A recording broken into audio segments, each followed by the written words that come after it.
So I used to work in the entertainment industry doing effects, and in the entertainment industry, you don't have resumes, you have demo reels. So here's mine from 2002. When you have a demo reel, the first thing they tell you to do is to start off with a bang. So that's why I have these explosions. The second thing they tell you is don't use any music because nobody watches these things with music on, or at least they're not supposed to, because you're supposed to be focusing on the visuals. Do you know what Papa worked on? What? I worked on the a system to do explosions. I wrote this shader that does volumetric rendering, and then other artists used it to create explosions like this. And then people would composite it together and add like glows and different layers and make it look like that. What do you think? Cool. Oh, yay! Thumbs up. And then I added this thing called volumetric lighting using a bunch of math, and it would make it 10 plus 10 or 20 plus 80? Yeah, kind of like that, but a little more complicated.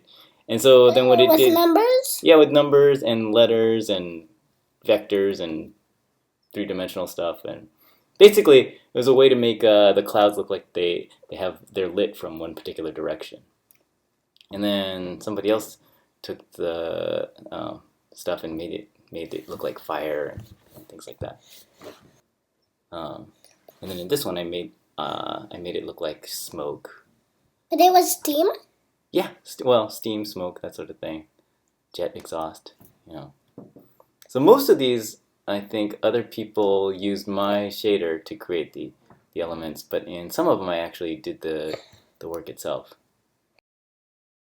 Oh yeah, like I did the force field for this as well. And this is what I used to make the force field. What's a force field? Well, it's a thing in movies that you use to protect yourself, like a shield or something. I did this one too, and that one looked a little bit cooler. What's that kind of force field? That was a force field used to protect a vehicle. And in this one, I made the little laser beams, this thing. And here, I made this river of energy. It was called Gaia, because every single Japanese movie has to end with giant blue light shooting up into the sky. Also, the whole world has to destroy. I don't know why? I don't know. It's just in every single Japanese movie. Or anime. And then I did these little spirit things here as well. Is this a Japanese movie? Kinda. It was actually, it was made by a Japanese director, but it was kind of meant for American audiences as well. And the studio was like half Japanese people and then half Western people, and we all worked together in Hawaii, which was a lot of fun. This was before you were born. Papa, why did all the Japanese movies have to end with a blue explosion? I don't know. I don't know why all Japanese anime ends with an explosion. Oh, do you recognize that? That was a chocobo! And I exploded it because it was kind of funny. But I didn't actually really explode it. It was just for fun. And that was my demo reel. What'd you think? Cool. Yeah? You want to see another one? Sure. All right. Let me see. Okay, so this was some work that we did after Final Fantasy on this project called the Animatrix. And so for that one, they had all these things called the Sentinels. And it was kind of cool because this was right after the first Matrix movie. And in that movie, they had like 1 or 2 Sentinels that you saw. And they were like really, really expensive to render. But what I did in this one was I figured out a way to render like thousands of them because before you could only do like 2 or 3 of them. And the reason that we needed to do thousands of them was because there was in the script it said, now you see thousands of sentinels coalescing into this giant arm that attacks the ship. And everybody was kind of freaking out because we had no idea how we were going to do it. But then I figured out this way to kind of simplify it.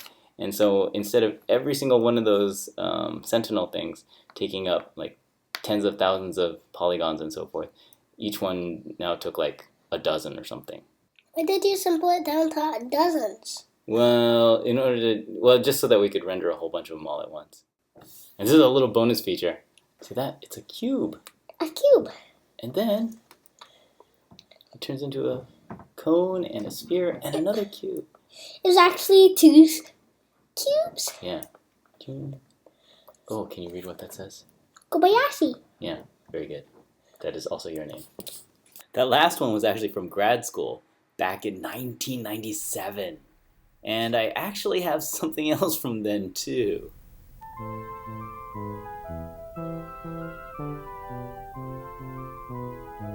Once upon a time, in a land not so very far away, lived a princess and a knight. The princess was told she had to stay home and take care of the castle because that's what princesses do. The knight was told he had to fight dragons because that's what knights do. Sadly, the knight didn't like fighting dragons and the princess didn't like her job either. But with a more enlightened society and advances in technology, everyone had more options to choose from.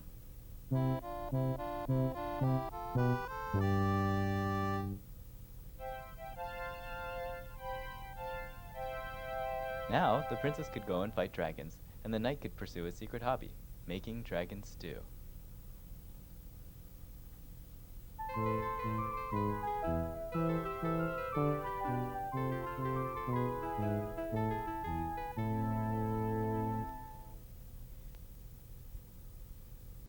I want to record it. Well, it's recording now. That's why you wanted to record it? Alright, very nice. Very nice.